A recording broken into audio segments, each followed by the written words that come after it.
Ibinigay ko ang lahat, ang bahay na pinaghirapan namin ng yumaong asawa ko, ang perang pinag-ipunan niya para sa aming pagtanda, lahat ng alaala na dapat sana ay magkasama naming babalikan. Ibinigay ko ang lahat ng ito sa isang taong hindi karapat-dapat, ang sarili kong anak. At ginawa ko ito hindi dahil sa galit, kundi dahil sa isang pangako. Isang pangako sa aking asawa na hindi ko hahayaang masira ang aming pamilya, kahit na ang anak namin mismo ang sumisira nito.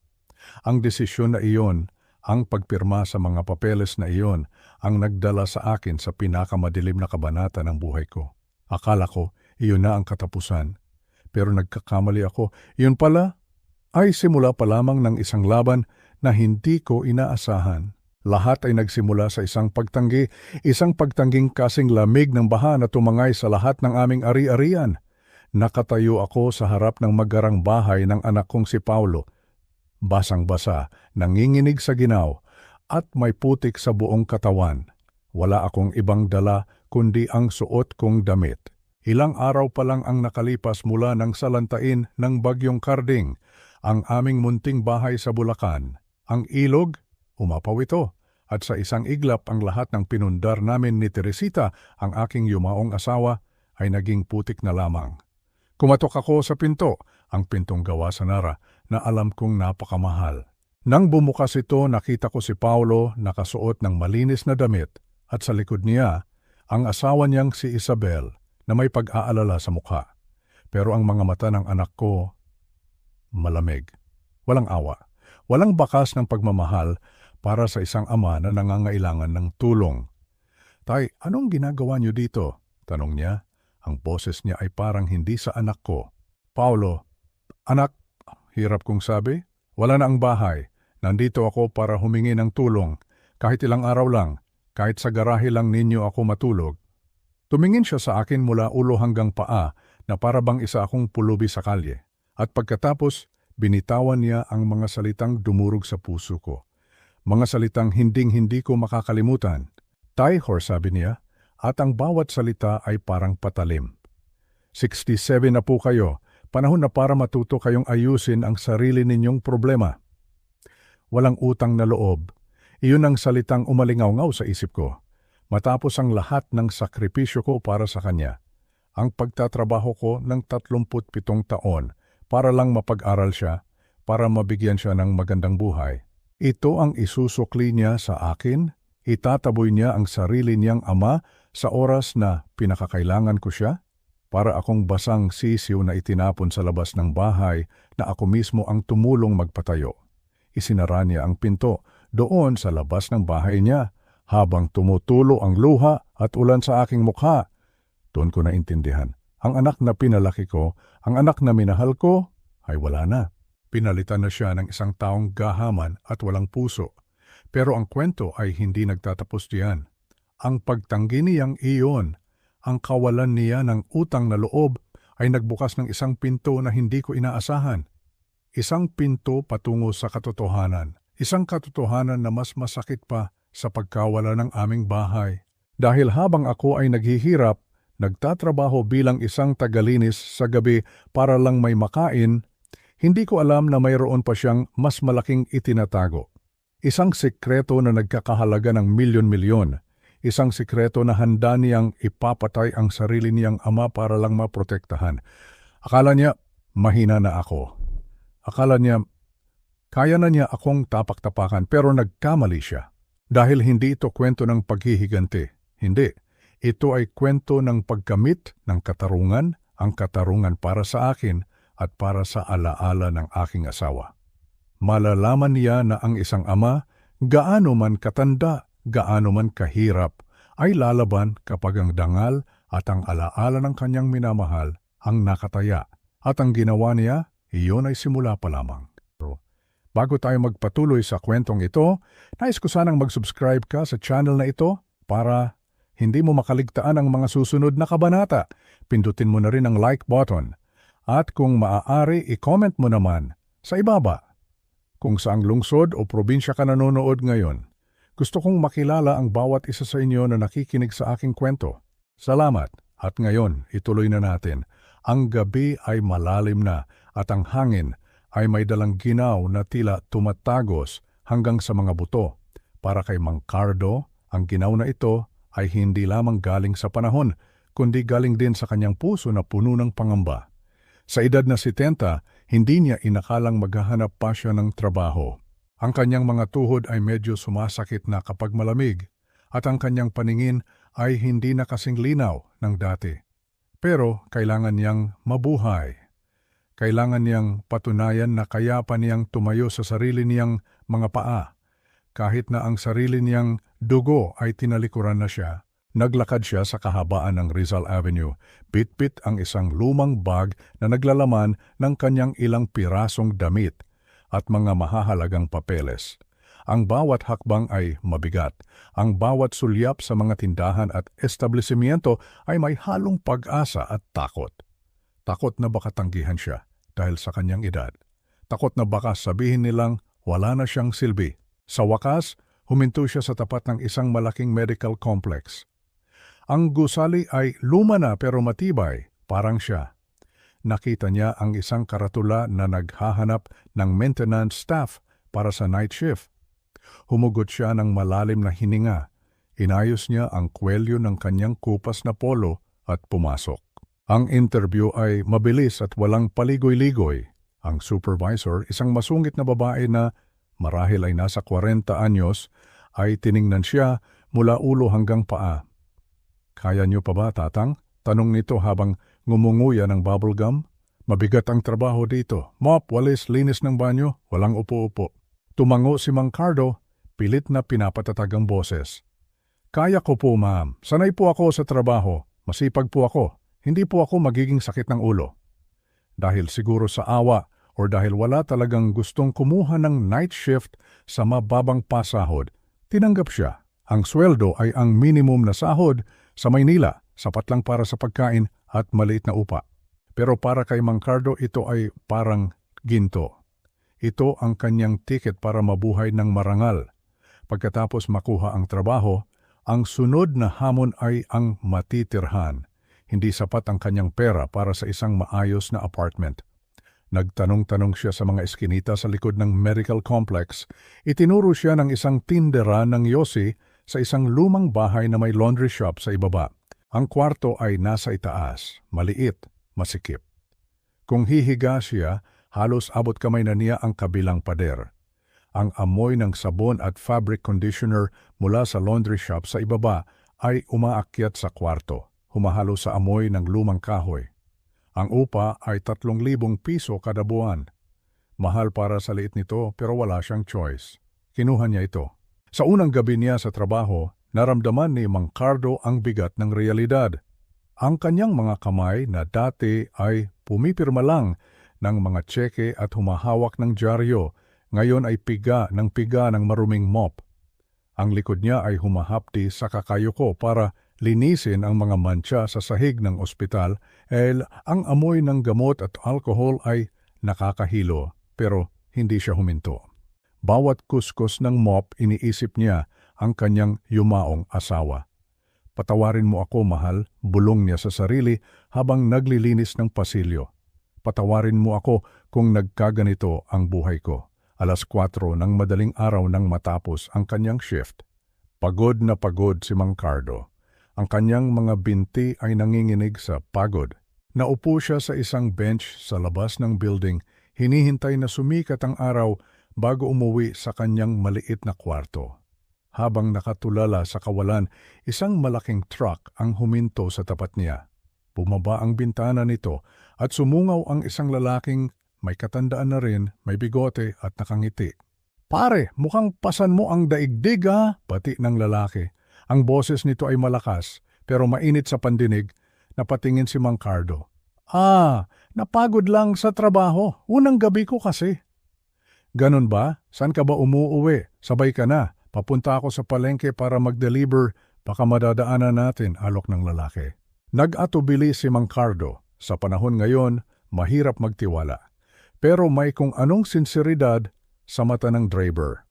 At ang pagod sa kanyang katawan ay sumisigaw na tanggapin ang tulong. "Diyan lang po sa may likod ng palengke sa may laundry shop," sagot ni Cardo. Sakto, doon ang bagsak ko. Halika na, sakay na. Ako nga pala si Berto, pagpapakilala nito. Sumakay si Mang Cardo sa mataas na truck. Ang loob ay amoy kape at langis ng makina. Komportable ang upuan kahit lumana. Habang umaandar ang truck, naramdaman ni Mang Cardo na parang nabawasan ng kaunti ang bigat sa kanyang dibdib. Sa unang pagkakataon sa loob ng mahabang panahon, may isang tao na nagmagandang loob sa kanya nang walang hinihinging kapalit. Ito ang simula ng isang bagay na hindi niya inaasahan. Isang bagong simula sa gitna ng dapit hapon ng kanyang buhay. Lumipas ang mga linggo at naging buwan. Ang pagkakaibigan ni Mang Cardo at Mang Berto ay lumago ng dahan-dahan, tulad ng isang puno na matibay ang ugat. Naging ritual na nila ang magkita tuwing Huwebes ng umaga. Ito ang day off ni Mang Berto sa pagbiyahe at ito naman ang oras na katatapos lang ng shift ni Mang Cardo. Tuwing Huwebes, alas 5 ng umaga, makikita mo ang dalawang matanda sa isang maliit na karinderya sa kanto. Ang lamesa nila ay laging pareho, doon sa may gilid, malapit sa bintana kung saan pumapasok ang sariwang hangin ng umaga. Sa harap nila ay 2 tasa ng mainit na kape, yung matapang na barako na may tamis ng asukal at isang platito ng mainit na pandesal. Ang pandesal ay mainit pa, malambot sa loob at malutong sa labas. Isinasawsaw ni Mang Cardo ang tinapay sa kape. Pinapanood itong sumipsip ng maitim na likido bago ito kagatin. Ang simpleng almusal na ito, na nagkakahalaga lang ng barya, ay naging pinakamasarap na pagkain para sa kanya. Mas masarap pa kaysa sa mga steak at wine na kinakain niya noong mayaman pa siya dahil ang kasalo niya ngayon ay isang tunay na kaibigan. Alam mo, Cardo, simula ni Mang Berto habang hinihipan ang kanyang kape, noong nawala ang misis ko 5 taon na ang nakakaraan, akala ko katapusan na ng mundo, ang tahimik ng bahay. Nakakabingi ang katahimikan. Tumango si Mang Cardo, naiintindihan ang bawat salita. Ganyan din ang naramdaman ko noong iwan ako ng asawa ko. Para kang nawala ng kalahati ng katawan mo. Hihinga ka, pero parang kulang ang hangin. Nagkatinginan ang dalawa. Sa mga mata nila ay naroon ang parehong lungkot, ang parehong pangungulila. Pero naroon din ang pagkakaintindihan na hindi kailangan ng maraming salita. Si Mang Berto ay isang simpleng tao. Buong buhay niya ay nagtrabaho siya bilang driver. Wala siyang malaking ipon pero mayaman siya sa kwento at karanasan. Ikinuwento niya kay Cardo kung paano niya pinalaki ang 3 niyang anak na ngayon ay may kanikaniya ng pamilya sa probinsya. Minsan lang sila tumawag, pero naiintindihan naman daw niya dahil abala ang mga ito. Si Mang Cardo naman, unti-unting nagbukas ng loob. Ikinuwento niya sa pautal-utal na paraan ang tungkol kay Paulo. Hindi niya sinabi ang buong detalye ng pagtataksil ng anak dahil masyado pa itong masakit. Sinabi lang niya na nagkaroon sila ng hindi pagkakaunawaan at kinailangan niyang umalis. Nakikinig lang si Mang Berto. Hindi siya nanghusga. Hindi siya nagtanong ng mga tanong na alam niyang magpapasakit lalo sa loob ng kaibigan. Sa halip, tinapik lang niya ang balikat ni Mang Cardo. Ang buhay pare, parang gulong ng truck ko, sabi ni Berto ng may ngiti. Minsan nasa ibabaw, minsan nasa ilalim, minsan maputik ang daan, minsan semento. Ang importante, tuloy lang ang ikot. Hanggat may gasolina, tuloy ang biyahe. Napangiti si Mang Cardo. Ang mga salitang iyon, kahit simple, ay tumimo sa puso niya. Si Mang Berto ang naging sandalan niya. Kapag masakit ang likod ni Cardo dahil sa trabaho, may dalang efficacent oil si Berto kinabukasan. Kapag gipit si Cardo sa budget at petsa de peligro na, bigla na lang may iaabot na supot si Berto na may lamang prutas o ulam, sasabihing sobra lang sa bahay kahit alam ni Cardo na binili iyon para sa kanya. Sa loob ng ilang buwan, ang Huwebes ng umaga, ang naging pahinga ni Mang Cardo mula sa kalupitan ng mundo. Sa piling ni Mang Berto, hindi siya isang janitor. Hindi siya isang amang itinakwil. Siya ay si Cardo, isang tao, isang kaibigan, isang kumpare. Isang araw habang nakatingin sa papalubog na buwan at papasikat na araw, naisip ni Mang Cardo na baka ito ang plano ng Diyos. Nawala man sa kanya ang marangyang bahay, At ang anak na pinalaki niya, binigyan naman siya ng isang kaibigan na handang damayan siya sa gitna ng unos. Ang samahang nabuo sa ibabaw ng mainit na kape at pandesal ay mas matibay pa kaysa sa dugo. Lumipas ang panahon at sinubukan ni Mang Cardo na ayusin ang kanyang buhay.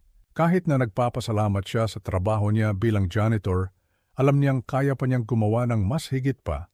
May pinag-aralan siya, may karanasan siya sa negosyo. Naisip niyang mag-apply bilang supervisor sa warehouse o kaya ay clerk sa mga opisina. Gusto niyang makaipon ng mas mabilis para hindi na siya habang buhay na nakatira sa maliit na kwarto sa ibabaw ng laundry shop. Naghanda siya ng resume, pinalinis niya ang kaisa-isa niyang maayos na polo. Nagpagupit siya ng buhok para magmukhang disente. Puno siya ng pag-asa. Ngunit ang bawat pintuan na kanyang kinakatukan ay biglang nagsasara. Sa isang warehouse sa Valenzuela, tinanggap na sana siya ng manager.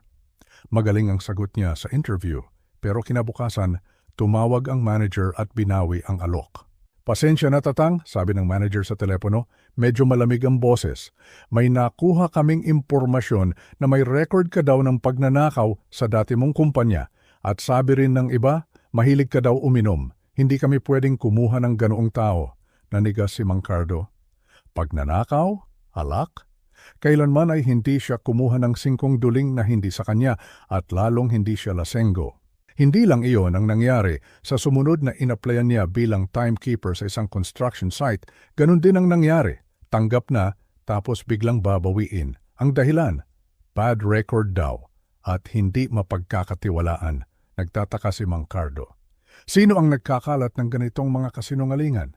Wala naman siyang kaaway dito. Tahimik ang buhay niya. Isang gabi, habang nakaupo siya sa kanyang maliit na kwarto, tumunog ang kanyang cellphone. Isang unknown number. Sinagot niya ito.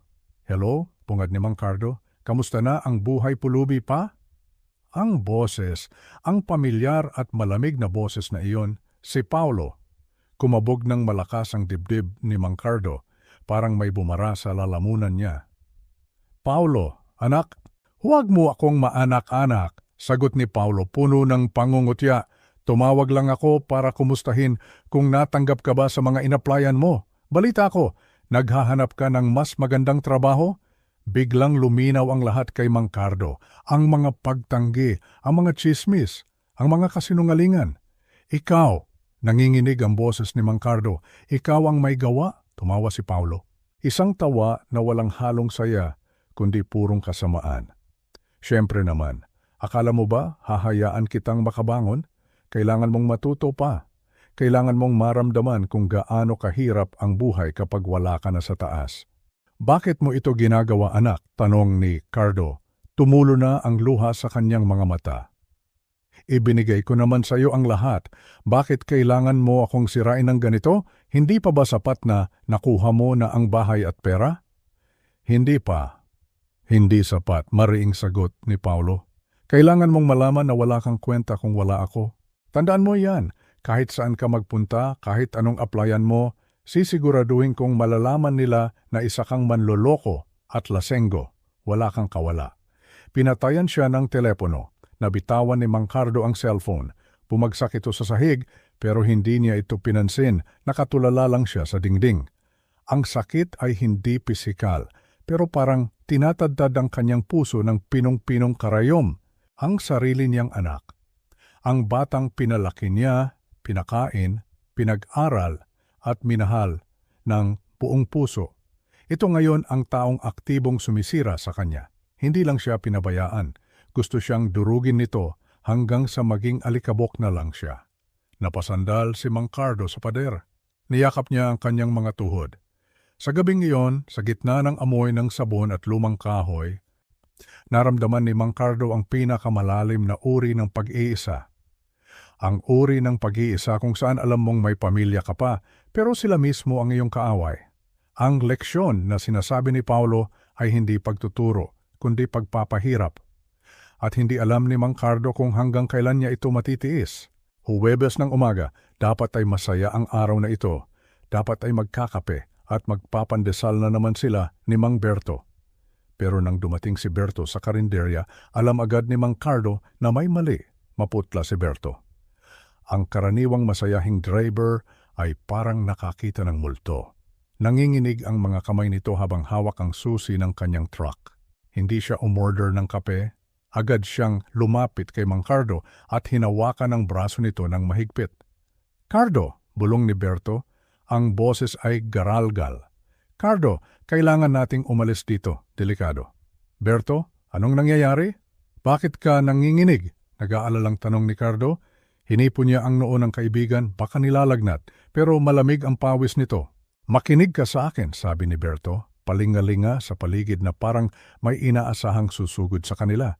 "Kanina, bago ako pumunta dito, dumaan ako sa gasolinahan sa may kanto, yung malapit sa kondo ng anak mo." Natigilan si Cardo sa pagbanggit sa anak niya. "Anong meron kay Paolo?" Kinuha ni Berto ang kanyang lumang cellphone mula sa bulsa.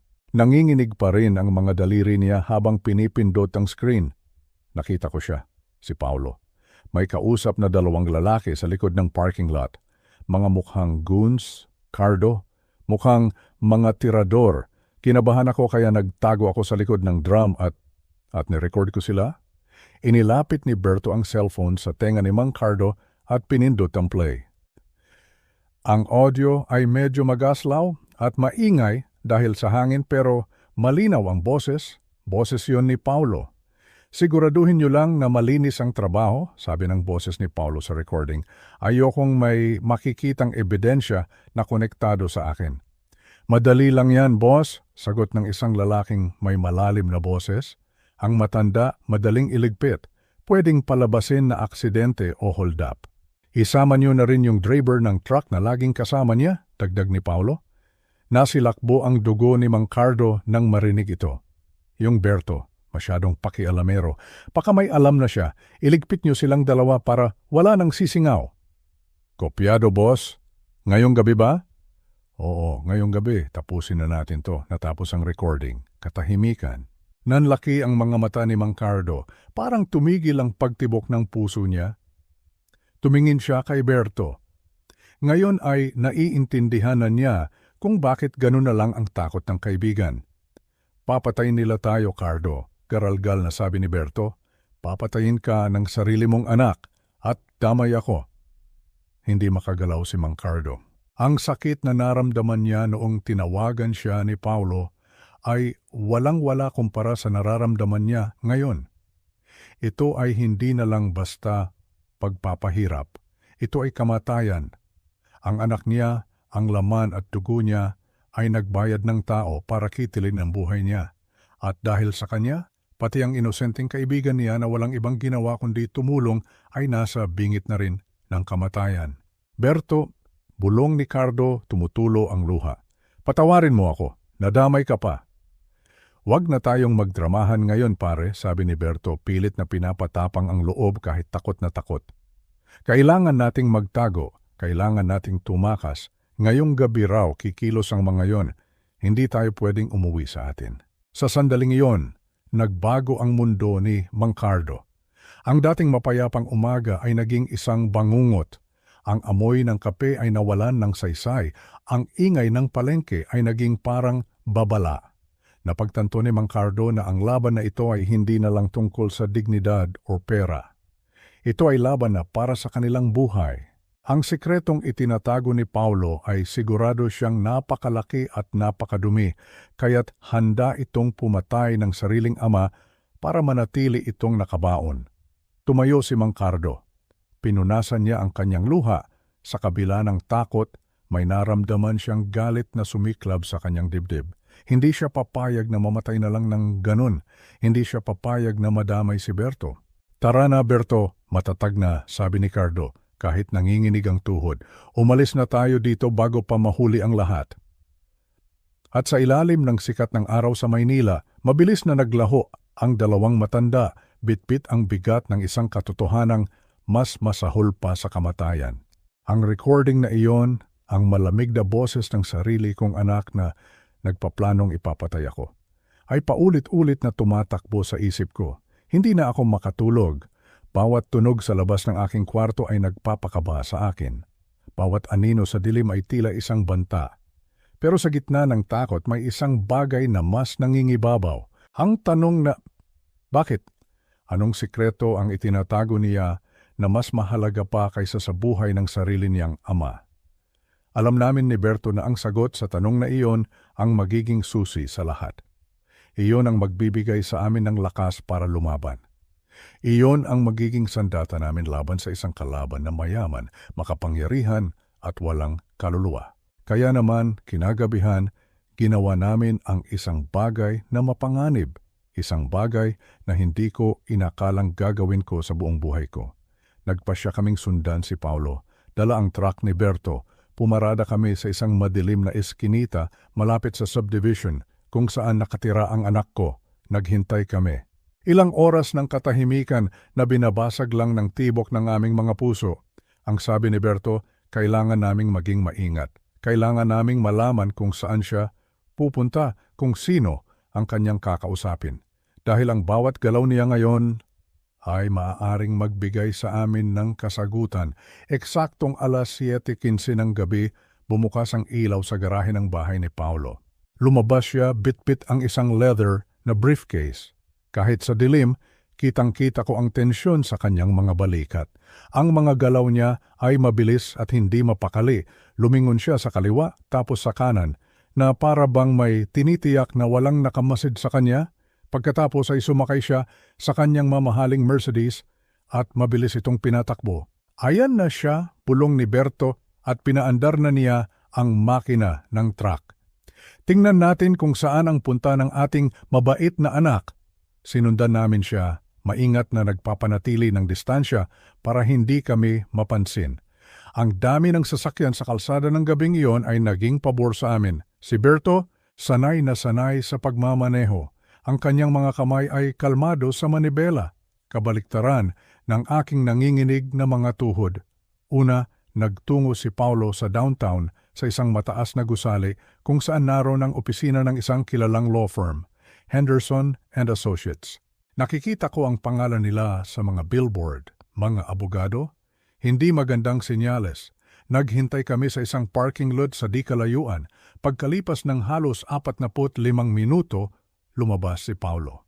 Hawak niya ang isang malaking brown na envelope, pero ang mukha niya mas madilim pa kaysa kanina. Kung ano man ang sadya niya sa loob, mukhang hindi naging maganda ang resulta. Unang palpak, sabi ni Berto. Sumunod, nagmaneho siya papunta sa isang malaking bangko. Pumasok siya sa loob at wala pang 10 minuto ay lumabas na rin. Hawak pa rin niya ang envelope, pero ang kanyang mga hakbang ay mas mabilis na ngayon. Ang kanyang panga ay mahigpit na nakatikom. Siguro hindi na aprubahan ang loan, hula ko. Pero bakit siya mangungutang? Ang yaman-yaman niya. Iyon ang tanong na bumabagabag sa aming dalawa. Ang huling destinasyon niya ang nagbigay sa amin ng kaba. Nagtungo siya sa Industrial District, sa isang lugar na hindi pamilyar sa akin. Ang mga ilaw sa poste ay unti-unting nawawala at ang mga gusali ay nagiging mga bodega na lamang. Pumasok siya sa isang malawak na compound na napapalibutan ng cyclone wire. Bodega Central, iyon ang nakasulat sa malaking arko sa pasukan. Isang lugar kung saan nag-uupa ang mga tao ng mga bodega para paglagyan ng kanilang mga gamit. Pinatay ni Berto ang ilaw ng truck at dahan-dahan kaming pumarada sa kabilang kalye sa likod ng isang malaking puno. Mula roon, kitang-kita namin ang lahat. Ang sasakyan ni Paulo ay umikot sa mga hilera ng mga kulay kahel na bodega hanggang sa huminto ito sa harap ng isa. Bodega 237. Bumaba siya, binuksan ang mabigat na padlock at itinaas ang metal na pinto ng bodega. Madilim sa loob, hindi namin maaninag kung ano ang laman nito. Pumasok siya at nawala sa aming paningin. Orasan mo, bulong ko kay Berto. Lumipas ang 5 minuto, 10, 15. Ang pinto ay nanatiling bukas, isang itim na parihaba sa gitna ng madilim na pasilidad. Ano ang ginagawa niya sa loob? Sa wakas, pagkatapos ng halos 20 minuto, lumabas si Paulo. Ibinaba niya ang pinto, ikinabit ang padlock, ngunit hindi siya agad sumakay sa kanyang sasakyan. Sa halip, sumandal siya sa pinto ng driver's side at idiniin ang kanyang 2 palad sa kanyang mukha. At pagkatapos, Nagsimulang manginig ang kanyang mga balikat, umiiyak siya. Nakita ko na si Paulo na magalit. Nakita ko na siyang maging malamig, pero ngayon ko lang siya nakitang masira ng ganito. Kung anuman ang nasa loob ng bodegang yan, pulong ni Berto, iyon ang dahan-dahang pumapatay sa kanya. Nang sa wakas ay umalis na si Paulo, mabilis na kumilos si Berto. Tumawid siya ng kalsada at sa loob lang ng 1 minuto, bumalik na siya. May ikinabit siyang maliit na GPS tracker sa ilalim ng sasakyan ni Paulo. Ang kanyang mukha ay seryoso. Babalik tayo dito mamayang hating gabi, sabi niya. Kung anuman ang itinatago niya diyan, kailangan nating makita. Tinitigan ko ang Bodega 237, isang ordinaryong metal na pinto. Ngunit sa likod nito ay ang sikretong handang ipagkanulo ng isang anak ang kanyang ama. Ang tanong ay, handa ba akong malaman kung ano iyon? Ang pagpasok sa Bodega Central ay mas madali kaysa sa inaasahan namin. Pagsapit ng hating gabi, inakyat namin ang bakod na cyclone wire sa likurang bahagi ng compound. Ang nag-iisang security guard ay nag-iikot sa kabilang dulo kaya't walang nakapansin sa amin. Dala ni Berto ang kanyang mga gamit sa pagbubukas ng kandado at sa loob lang ng 2 minuto bumukas ang padlock ng Bodega 237. Ang tunog ng pag-click nito ay parang putok ng baril sa katahimikan ng gabi. Itinaas namin ang metal na pinto. Naggumawa ng isang mahinang langit-ngit na nagpatigil sa amin. Naghintay kami, nakikiramdam. Pero walang dumating. Walang alarma. Isinara ni Berto ang pinto sa likuran namin at pinuksan ang isang maliit na flashlight. Ang liwanag nito ang tumanglaw sa kadiliman. Ang bodega ay puno ng mga karton na nakasalansan hanggang sa kisame. Mayroon ding mga metal na filing cabinet na nakahanay sa magkabilang pader. Ang amoy sa loob ay pinaghalong alikabok at lumang papel. Unahin natin ang mga cabinet, bulong ko. Ang unang 2 drawer ay puno ng mga papeles ng negosyo, mga spreadsheet, tax returns, mga dokumento ng korporasyon para sa investment firm ni Paulo. Puro mga numero at legal na salita na hindi ko maintindihan. Pero sa ikatlong cabinet, doon namin natagpuan ang isang Manila folder.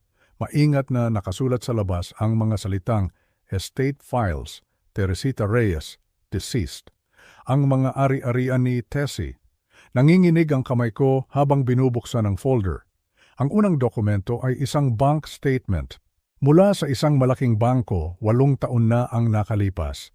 Ang savings account ni Teresita, 10 milyong piso, 10 milyon.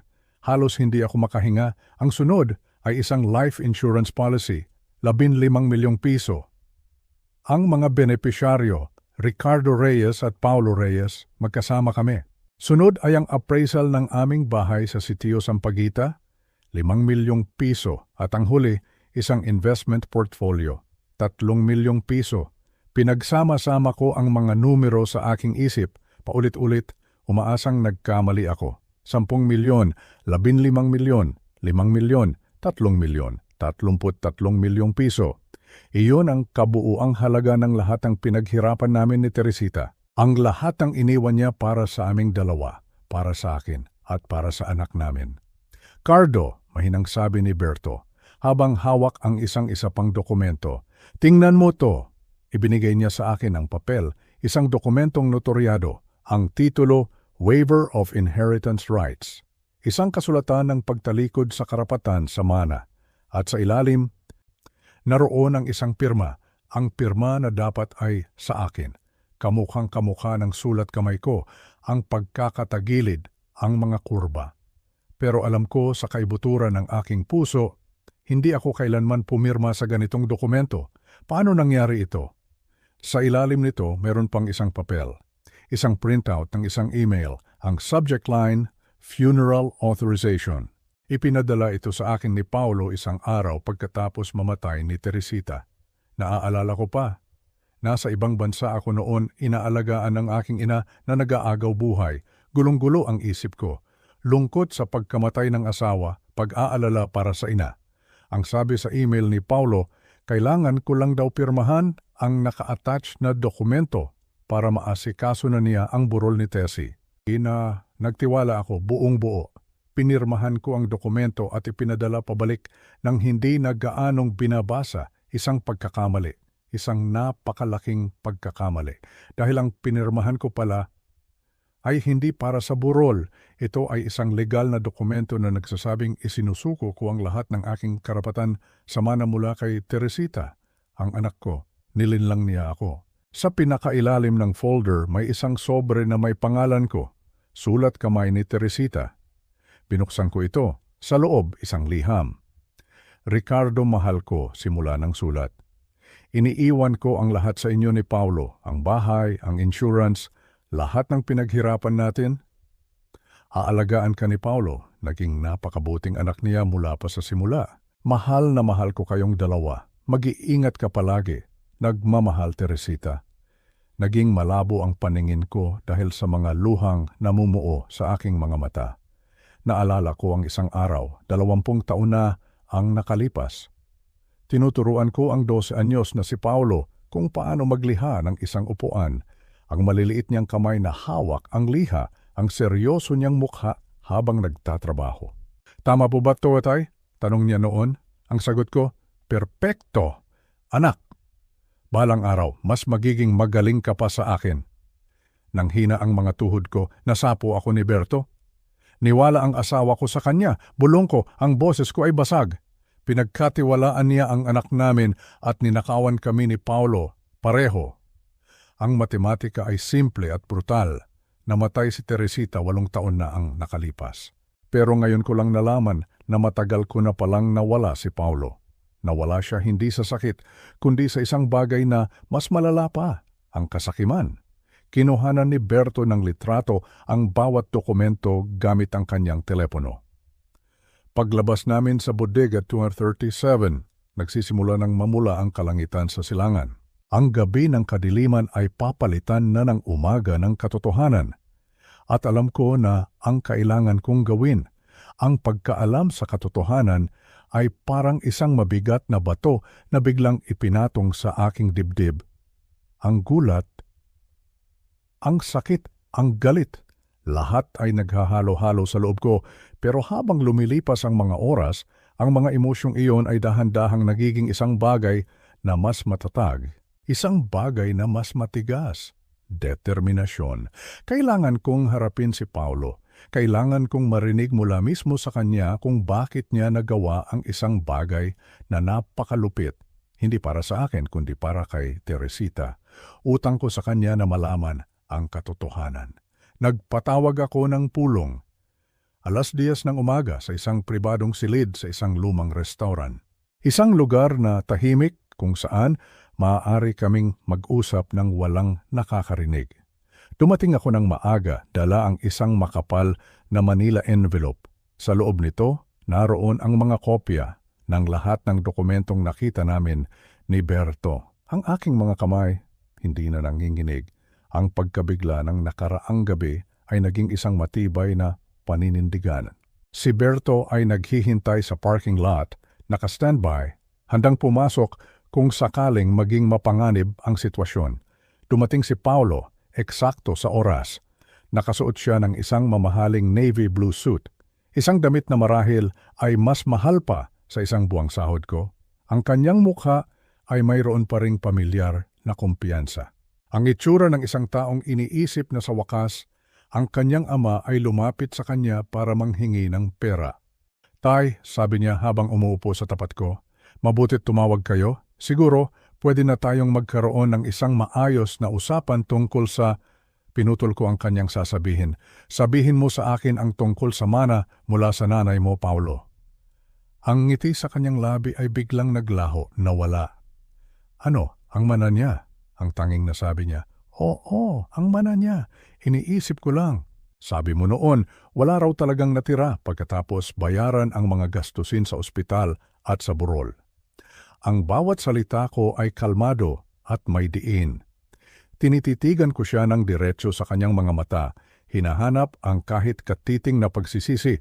Ang panga ni Paulo ay tumigas. Napag-usapan na natin to. Sobrang laki ng gastos sa ospital, ang burol, ang mga utang. Dahan-dahan inilabas ko ang unang dokumento mula sa envelope at inilapag ito sa mesa. ang bank statement. 10 milyong piso, sabi ko. Ang kulay sa mukha ni Paulo ay unti-unting nawala. Para siyang nakakita ng multo. Saan mo nakuha yan? Hindi ko siya sinagot. Inilabas ko ang sunod na dokumento, ang life insurance policy. 15 milyong piso. Pagkatapos, ang house appraisal, 5 milyong piso. At sa huli ang investment portfolio, 3 milyong piso.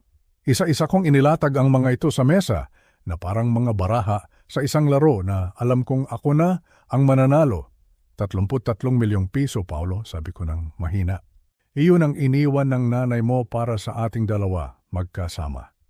Tinitigan ni Paulo ang mga dokumento, ang kanyang kumpiyansa ay unti-unting natutunaw na parang yelo sa ilalim ng araw.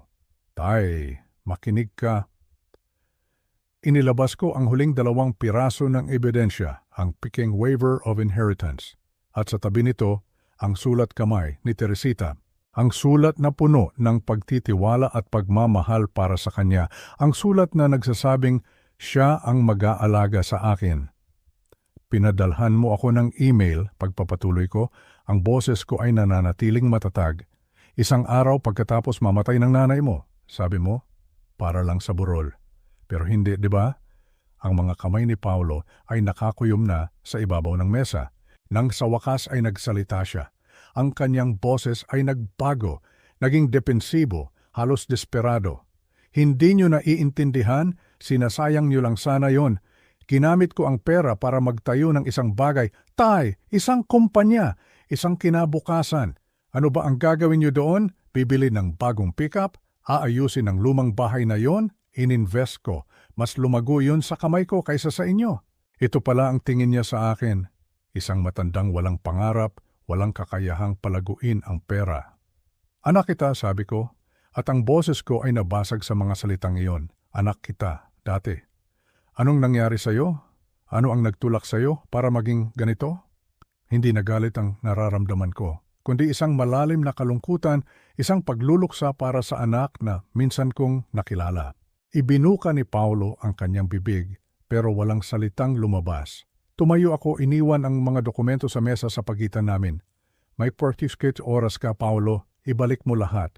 Ang buong 33 milyon kasama ang interes sa loob ng 8 taon. Kung gagawin mo yan, aalis ako. Hindi na tayo magkikita pa, pero aalis ako ng payapa. At kung hindi, huminga ako ng malalim. Kung hindi, pupunta ako sa NBI. Ito ay pagnanakaw, forgery, fraud. Mga krimen na magpapakulong sa'yo. Mawawala rin sa'yo ang lahat. Ang pera, ang kumpanya mo, ang kalayaan mo. Pero kung gagawin mo ang tama ngayon, kung itatama mo ang pagkakamaling ito, pakasakali may pag-asa pang maligtas ang kaluluwa mo. Lumabas ako ng restaurant nang hindi na lumingon pa. Ang bola ay nasa kanya na. Sa loob ng 36 na oras, pipili siya. At ang pagpili niyang yon ay hindi ang inaasahan ko. 36 na oras. Iyon ang haba ng panahon na naghintay ako. Bawat minuto ay parang 1 oras. Bawat oras ay parang 1 araw. Sa loob ng panahong iyon, isang maliit na bahagi sa puso ko ang umasa. Umasa na marahil ang paghaharap namin ay gigising sa konsensya ng aking anak. Umasa na marahil pipiliin niya ang tama, na kahit papaano may natitira pang kabutihan sa kanya, pero ang pag-asang iyon ay tuluyan ng namatay ng tumunog ang aking telepono, si Paulo. Nagkakamali kayo, Tay, ang sabi niya sa kabilang linya, ang kanyang boses, hindi na desperado. Ito ay naging malamig, kontrolado, at puno ng pagbabanta. May mga koneksyon ako, may mga resources. Kung pupunta kayo sa NBI, pagsisisihan niyo yan. Iyon na ang kanyang sagot. Pinili na niya ang kanyang landas. At sa pagkakataong iyon, nawala na ang lahat ng awa at pag-aalinlangan sa aking puso. Ang aking kamay, hindi na nanginig. Huli na ang lahat, Paulo, ang sagot ko. Nasa abogado ko na ang lahat ng kopya. At kung may mangyaring masama sa akin o kay Berto, ang mga file na iyon ay diretso nang mapupunta sa bureau. Ibinaba ko ang telepono. 2 oras lang ang lumipas Nakita ni Berto ang isang itim na SUV na nakaparada sa tapat ng motel kung saan kami pansamantalang tumutuloy. 3 lalaki sa loob, nagmamasid. Hindi na kami naghintay pa. Nag-empake kami ng aming mga gamit at nagmaneho ng diretso papuntang Maynila sa main office ng NBI. Dala namin ang lahat ng ebidensya, ang mga peking dokumento, ang sulat ni Teresita, ang litrato ng mga lalaki sa parking lot, at higit sa lahat, ang recording ng boses ni Paulo. Ang sumunod na 72 oras ay parang isang panaginip. Paulit-ulit na interview sa mga kwartong walang bintana.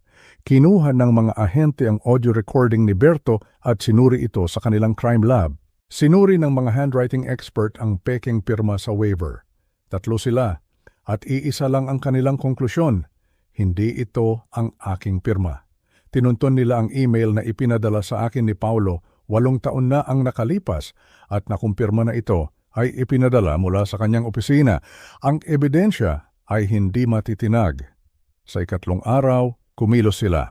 Madaling araw, sabay-sabay na ni-raid ng mga NBI agent ang bahay ni Paulo sa Governors Square, ang kanyang opisina sa downtown, at ang Bodega Tomb 37. Kinuha nila ang lahat. Mga filing cabinet, mga computer, mga bank records, ang lahat ng ebidensya ng 8 taong pagnanakaw at panloloko ay nasa kamay na nila. Si Paulo ay inaresto noong Martes ng umaga. Inilabas siya mula sa kanyang opisina na nakaposas. Nakita ng lahat ng kanyang mga kliyente. Ang balita ay kumalat na parang apoy. Investment firm owner inaresto dahil sa panloloko sa sariling ama. Lumabas sa telebisyon ang asawa niyang si Isabel, umiiyak, nagmamakaawa. Mukhang wala talaga siyang kaalam-alam sa mga ginagawa ng kanyang asawa. Ang paglilitis ay tumagal ng 5 buwan. Ang mga abogado ni Paulo ay magagaling. Sinubukan nilang palabasin na isa lang itong hindi pagkakaunawaan, na ang waiver ay isang clerical error lamang. Na pumirma ako ng kusa, pero dahil sa aking edad at kalungkutan, ay nakalimutan ko na. Sinubukan nilang iguhit ang isang larawan ng isang nalilitong matanda na naghahanap ng paghihiganti laban sa kanyang matagumpay na anak. Pero ang ebidensya ay mas malakas kaysa sa kanilang mga salita. Ang recording ni Berto kung saan nagpaplano si Paulo na ipapatay kami. Ang peking pirma na kinumpirma ng mga eksperto. Ang sulat ni Teresita na puno ng pagtitiwala. Ang timeline na nagpapakita kung paano niya ako minanipula noong ako ay nasa pinakamahina kong estado. At ang pinakasimpleng katotohanan, sa loob ng 8 taon, hindi niya kailanman sinabi sa akin ang tungkol sa 33 milyong piso. Ang hurado ay hindi naniwala sa kahit isang salita mula sa kanyang depensa. Ang hatol, 10 taon sa federal prison para sa fraud at conspiracy to cause serious harm. At ang buong restitusyon, ibalik ang lahat ng ninakaw kasama ang interes sa loob ng 8 taon at danyos para sa emotional distress. Ang kabuuang halaga, 45 milyong piso. Nang basahin ang hatol, wala akong naramdamang saya, walang pagtatagumpay, isang malaking kawalan lang sa aking dibdib. Inilabas nila si Paulo na nakaposas. Sa pintuan ng korte, lumingon siya at tumingin sa akin. Sa pagkakataong iyon, talagang tumingin siya sa akin. At sa isang saglit, nakita ko ang batang lalaki na tinuruan kong magliha ng upuan 30 taon na ang nakalipas. May pagsisisi sa kanyang mga mata, marahil meron ding hiya, pero huli na ang lahat para sa paumanhin. Huli na ang lahat para sa kahit ano, maliban sa pagharap sa mga kahihinatnan ng kanyang ginawa. Hindi ako umiwas ng tingin, pero hindi rin ako nagsalita. Ano pa ba ang sasabihin? Ihinatid ako ni Berto pauwi ng tahimik. Ang pera, aabutin pa ng maraming taon bago ko makuha. Ibenta ang kanyang kumpanya, ang kanyang bahay, ang kanyang mga investment. Pero hindi na iyon ang mahalaga. Ang pera ay hindi na maibabalik ang aking anak. Hindi na maibabalik ang aking pananampalataya na ang pamilya ay may ibig sabihin. Pero habang papalapit kami sa aking maliit na apartment, may isang bagay akong napagtanto. Ang pera ay hindi maibabalik si Paulo sa akin. Pero maaari itong magbigay sa akin ng isang bagay na matagal nang nawala. Isang pagpipilian, isang bagong simula, isang pagkakataon na buuin ang buhay na nais ni Teresita na magkaroon ako. Bukas, Berto, sabi ko, magsimula tayong maghanap ng lupa. Ang pera ay unti-unting dumating. Nagsimula silang likidahin ang lahat ng ari-arian ni Paulo. Ang kanyang malaking bahay, ang kanyang mga mamahaling sasakyan, ang kanyang investment firm, lahat ay ipinagbili. Ang bawat sentimo na bumabalik sa akin ay may kasamang pait. Hindi ko ito maaring ituring na biyaya dahil ito ay bunga ng isang malagim na kataksilan. Ito ang presyo ng pagkawasak ng aking pamilya. Ngunit tulad ng sinabi ko kay Berto, ang perang ito, gaano man kasakit ang pinagmulan, ay magbibigay sa akin ng isang bagay na matagal nang nawala. Isang pagkakataong bumuo ng isang buhay na alam kong gugustuhin ni Teresita para sa akin. 6 na buwan matapos ang paglilitis, natagpuan namin ang isang lugar na malayo sa ingay at gulo ng syudad. 5 hektaryang lupain sa isang probinsya sa paanan ng isang bundok. Mayroon itong maliit na sapa na dumadaloy sa gilid at ang hangin ay sariwa at malinis. Dito ko naramdaman ang kapayapaan sa unang pagkakataon sa loob ng napakatagal na panahon. Ginamit namin ang pera para magpatayo, isang simpleng bahay para sa akin na may malaking bintana na nakaharap sa bundok at sa di kalayuan, isang bahay kubo para kay Berto. Si Berto na nagretiro na rin mula sa kanyang trabaho bilang trooper. Ang sabi ko sa kanya, dito ka na kapatid, magkasama nating haharapin ang pagtanda. Hindi siya tumanggi. Sa isang sulok ng lupain, nagpatayo ako ng isang maliit na workshop. Isang lugar para sa aking mga gamit sa pagkakarpintero. Matagal na panahon na rin mula noong huli akong nakagawa ng isang bagay gamit ang aking mga kamay. Panahon na para bumalik. Panahon na para muling bumuo. Ang aming mga araw ay nagkaroon ng sariling ritmo. Sa umaga, pagkatapos ng kape, mangingisda kami sa sapa.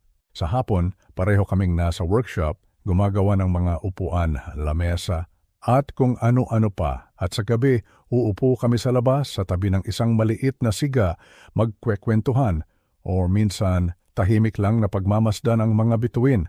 Ang katahimikan sa pagitan naming dalawa ay kasing komportable ng aming mga kwentuhan. Isang araw, 2 taon matapos makulong si Paulo, nakatanggap ako ng isang sulat. Mula sa bilibid, ang sulat kamay niya, muntik ko nang itapo ng sobre. Pero binuksan ko pa rin. Sa pagkakataong ito, wala nang mga dahilan. Wala nang paninisi. Isinulat niya ang tungkol sa pressure mula kay Isabel, ang tungkol sa kanyang palubog na negosyo, at ang mga desperadong desisyon na humantong sa pinakamadilim na plano. Hindi po ako humihingi ng tawad, Tay, sabi niya sa sulat. Gusto ko lang pong malaman ninyo na naiintindihan ko na kung ano ang sinira ko. 3 araw kong pinag-isipan ang sulat na iyon. 3 araw kong tinitimbang ang bigat ng kanyang mga salita. Sa huli sumulat ako pabalik. Hindi lang pera ang ninakaw mo, Paulo, sabi ko sa aking sulat. Sinira mo ang tatay na nagtiwala sa iyo. Sinira mo ang bawat magandang alaala ng nanay mo sa iyo. Kailangan ko ng panahon. Siguro, balang araw. Pero hindi ngayon. Iniwan kong bahagyang bukas ang pinto. Ngunit hindi ko pa kayang pumasok dito. Ang aking mga kapatid, sina Boy at Elena, ay dumating pagkalipas ng 6 na buwan. Humingi sila ng tawad. Inamin nila na naniwala sila sa mga kasinungalingan ni Paulo nang hindi man lang kinukuha ang aking panig. Pinatawad ko sila. Masyadong maikli ang buhay para magtanim ng sama ng loob, pero may isang bagay na nasira na hindi na kailanman maibabalik ng buo. Nanatili kaming nag-uusap, pero ang dating init ng aming samahan ay napalitan na ng isang magalang na distansya. Ang aking 70 kaarawan ay pumatak sa isang Sabado. Nagpumilit si Berto na magdiwang kami. Nag-imbita siya ng mga kapitbahay namin mula sa kalapit na mga bukid. Dumating din sina Boy at Elena. Nagdala sila ng cake mula sa bayan.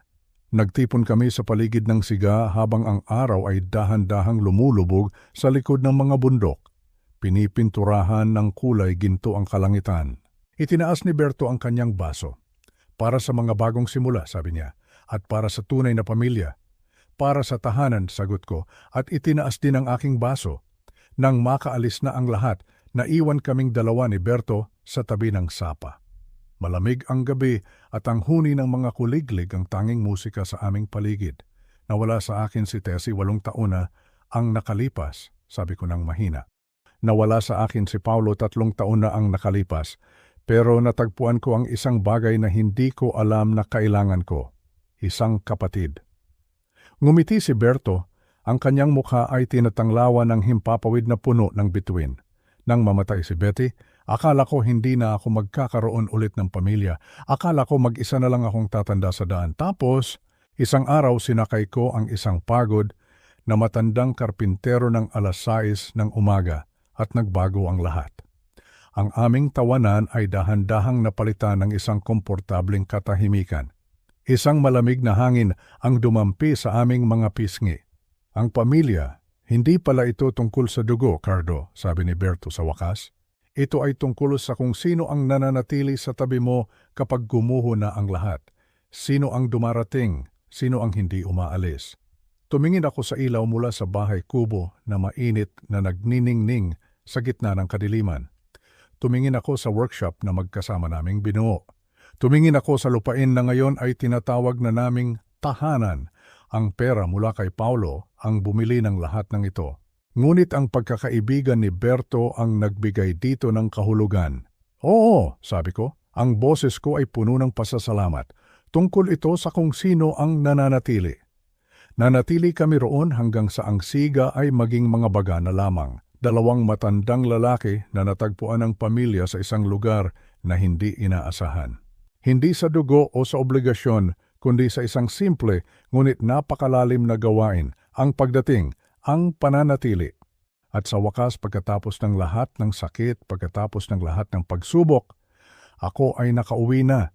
Ito ay isa sa mga kwento ni Lolo na hindi ko inaakalang maibabahagi ko.